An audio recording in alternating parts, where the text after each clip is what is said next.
Every type of tea in the world comes from one plant. Green, black, white, oolong, the same leaves. The only difference is how they are processed. China kept that secret for centuries. And then someone stole it.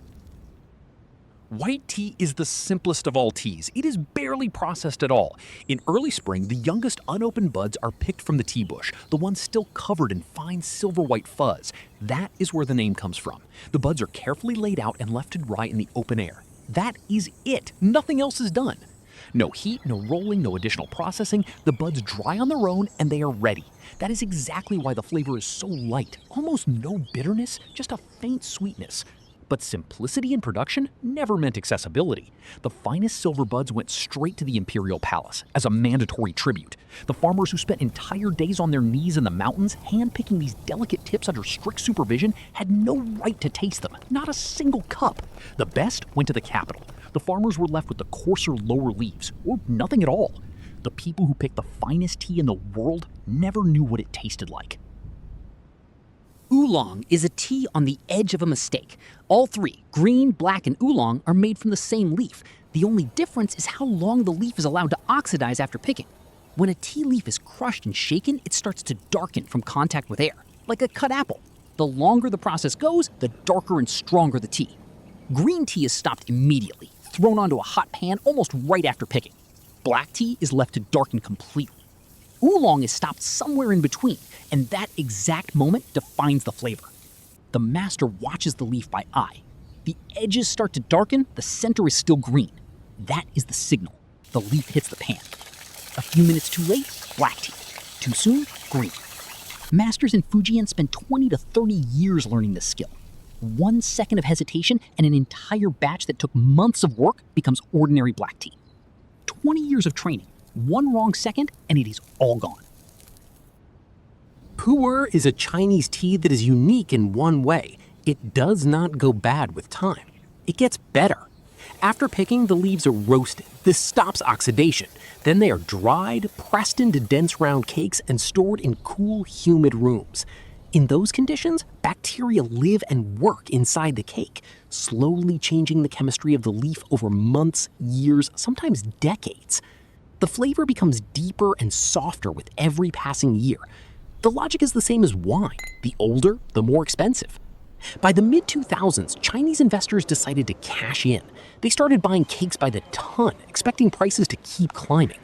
Banks accepted tea as loan collateral, the same way they would accept real estate. The price per kilogram jumped 10 times in a matter of months. But there was no real demand, only speculation. The bubble burst. Prices collapsed. Thousands of people lost their money. A tea that ages like wine and once nearly brought down a market. Matcha is a Japanese tea. Unlike other varieties, it is not brewed and strained. The leaves are ground into a fine powder, mixed with hot water and consumed together, the water and the ground leaf, all of it. 3 weeks before harvest, the tea bushes are covered with dark shade nets. Without sunlight, the plant produces more nutrients, its way of surviving in the dark.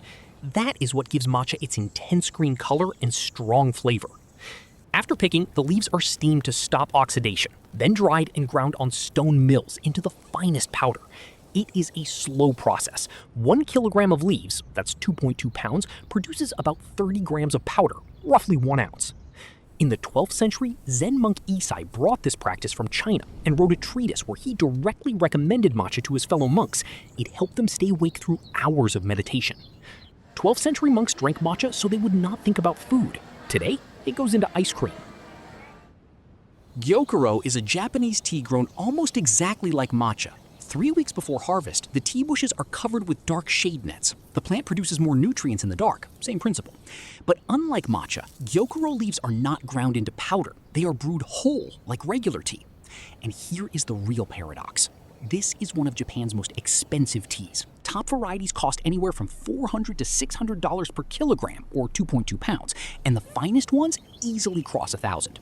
You are paying serious money for a soft, rich, layered flavor with a gentle sweetness and a long finish, and then regular boiling water destroys it in seconds.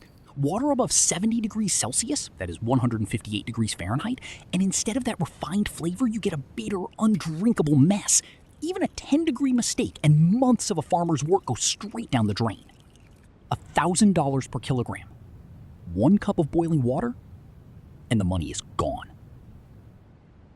Assam is a region in northeastern India, and the name of the tea grown there. Until the 19th century, it was believed that tea only grew in China.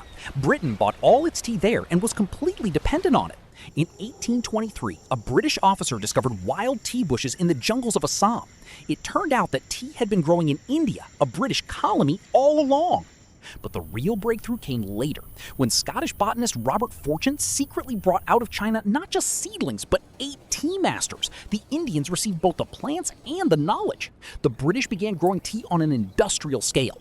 Indian tea turned out stronger and more bitter than Chinese. Europeans found it too harsh. They started adding milk and sugar to soften the flavor. That is how the habit of drinking tea with milk was born, what people today consider a distinctly British tradition. They found it in their own backyard, but to make it work, they still had to steal from China. Darjeeling is a city and region in India at the foot of the Himalayas, and the name of the tea grown there. The tea bushes grow on steep slopes at elevations up to 2,000 meters, about 6,600 feet.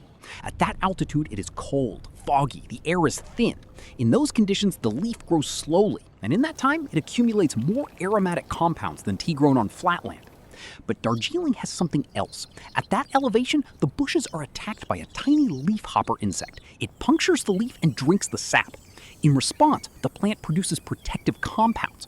Those compounds are exactly what give Darjeeling its signature aroma: light, floral, slightly muscatel. Without the insect, that flavor would not exist. Darjeeling is called the champagne of teas, not for any effervescence, but because its flavor cannot be reproduced anywhere outside these slopes. And yet, around 40,000 tons of tea labeled Darjeeling are sold around the world every year, while the region itself produces only 9 to 11,000. 3/4 of what is sold as Darjeeling is not Darjeeling. Earl Grey. A British Prime Minister received this tea's recipe as a diplomatic gift, or stole it. The versions differ. Charles Grey, Prime Minister of Britain, supposedly received the recipe for bergamot blended tea in 1833 from a Chinese official. Bergamot is a small citrus fruit, similar to a lemon. Its oil gives the tea a distinctive citrus aroma. Grey passed the recipe to his tea supplier, who started production and named it after the Lord.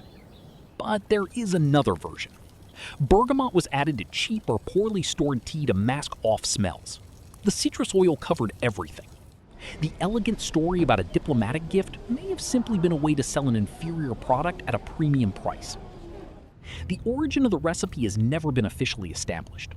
Lord Grey died in 1845. His tea supplier Twinings still exists today. Accident or deception, this tea became the most recognizable flavored tea in the world. Unique fact: 1848. A British trading company that controlled all trade with Asia sends to China not a scholar, a spy. Scottish botanist Robert Fortune shaves his head, grows a queue, puts on the robe of a Chinese merchant, and under a false name enters provinces closed to foreigners on pain of death. He went looking for one secret. He found 2. The first, green tea and black tea are the same plant. The difference is only in how the leaf is processed. China had hidden this for centuries. The second, Chinese merchants had for decades been dyeing export tea with Prussian blue and gypsum to make it look more premium. Europeans paid through the nose. The Chinese themselves never drank that tea. Fortune smuggled out 13,000 live seedlings and 8 tea masters to India, then a British colony. The British wanted to grow their own tea and stop paying China. By the 1870s, it worked. India became China's main competitor on the world market. China lost its monopoly and its reputation at the same time. Britain gained independence from Chinese tea, and a colony that eventually outpaced the motherland in production volume.